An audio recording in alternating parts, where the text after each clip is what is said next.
Assalamualaikum warahmatullahi wabarakatuh. Perkenalkan, nama saya Murniani Muni, biasa dipanggil Muni. Saya berasal dari ITB Ambon, prodi pariwisata. Sekarang kita masuk di pertanyaan yang telah diberikan. Pertanyaannya ada 4 ya. Yang pertama itu, bagaimana bentuk-bentuk kesetiaan dan kebertanggungjawaban saudara sebagai generasi muda terhadap pengembangan bahasa Indonesia. Sebagai generasi muda terhadap pengembangan bahasa Indonesia, yaitu salah satu sikap yang menunjukkan rasa bangga dalam menggunakan bahasa Indonesia dengan baik dan benar. Pertanyaan yang kedua yaitu, hal apa saja yang Anda dapatkan atau ketahui selama 7 pertemuan dalam kuliah bahasa Indonesia? Yang saya ketahui di sini dari pertemuan pertama sampai ke-8, yang pertama itu sejarah bahasa Indonesia. Bahasa Indonesia termaktub ragam Melayu. Bahasa Melayu Riau sebagai Lingau Franca atau abad yang ke-19. Yang pertama, bahasa pengantar dalam pergaulan antaretnis dan suku-suku di Kepulauan Nusantara. Yang kedua, bahasa penghubung kegiatan perdagangan internasional di wilayah Nusantara. Setelah itu, fungsi bahasa secara umum. Fungsi bahasa secara umum terdapat dalam 4 bagian. Yang pertama, ekspresi diri. Yang kedua, komunikasi. Yang ketiga, integrasi dan adaptasi sosial. Yang keempat, alat kontrol sosial. Berikutnya, fungsi bahasa secara khusus. Itu juga terbagi dalam 4 bagian. Yang pertama, alat untuk mengadakan hubungan dalam pergaulan sehari-hari. Yang kedua, alat untuk memproduksi karya seni dan sastra. Yang ketiga, alat-alat untuk mempelajari bahasa Indonesia kuno, prasasti, dan penemuan arkeologi.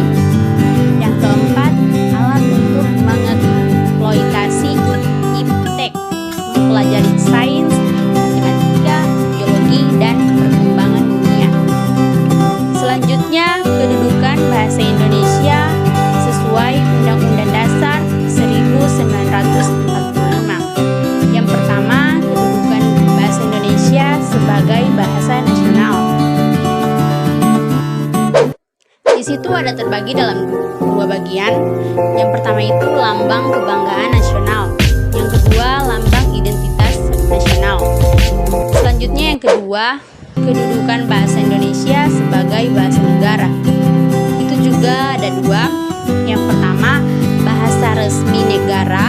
Yang kedua, bahasa pengantar resmi di lembaga-lembaga pendidikan. Selanjutnya, ciri-ciri bahasa ilmiah. Yang pertama, penggunaan BUEBI yang meliputi pemakaian huruf, penulisan kata, penulisan unsur sarapan, dan pemakaian tanda baca. Yang kedua, penulisan kata imbuhan. Yang pertama, singkatan dan akronim yang sesuai dengan tata bahasa baku Bahasa Indonesia TBBBI. Selanjutnya, penulisan kurikulum vitae atau daftar riwayat hidup.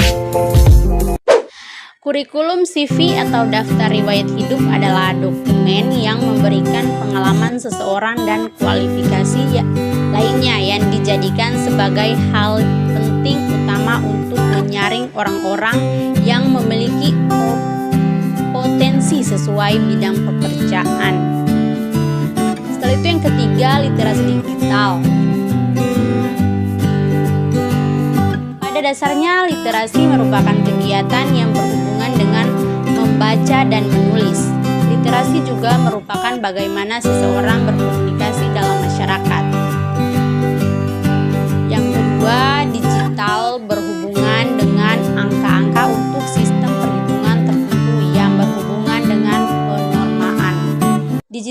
berkaitan dengan sistem komputer dan jaringan yang merayu.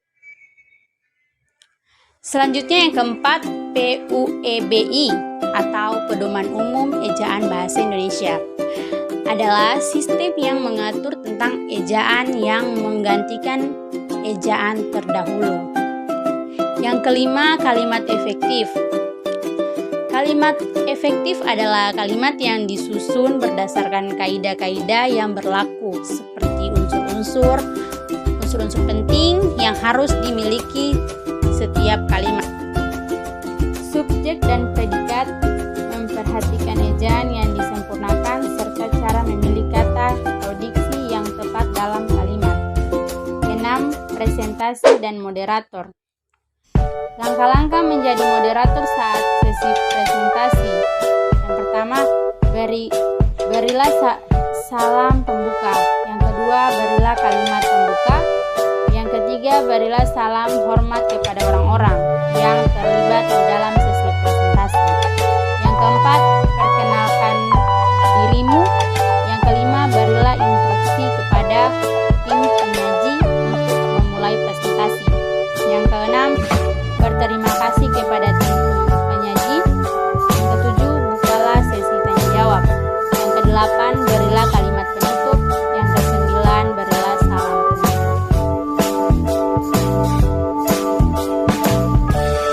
Assalamualaikum warahmatullahi wabarakatuh. Perkenalkan, nama saya Murnianti Moni, biasa dipanggil Moni. Saya berasal dari kampus IPB Ambon, Prodi Pariwisata. Di sini saya akan menjelaskan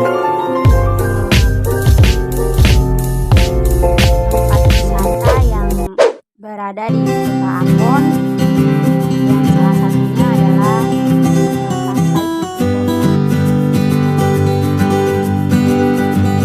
Pantai Kutu Kota berlokasi di Air Low, Namire, Kota Ambon. Pantai ini berjarak sekitar 45 km dari Kota Ambon. Keunikan pantai ini adalah karang berlubang yang berbentuk sistem berlubang. Dari karang berlubang ini, kamu bisa menyaksikan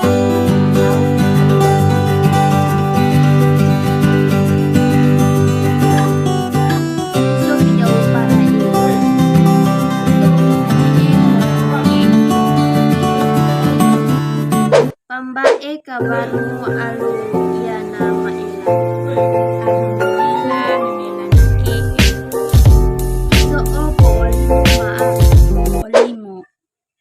Nabita tulikan maaf so indau nabi indau nabita amin ne kamu nenekmu baramu nenekmu muaf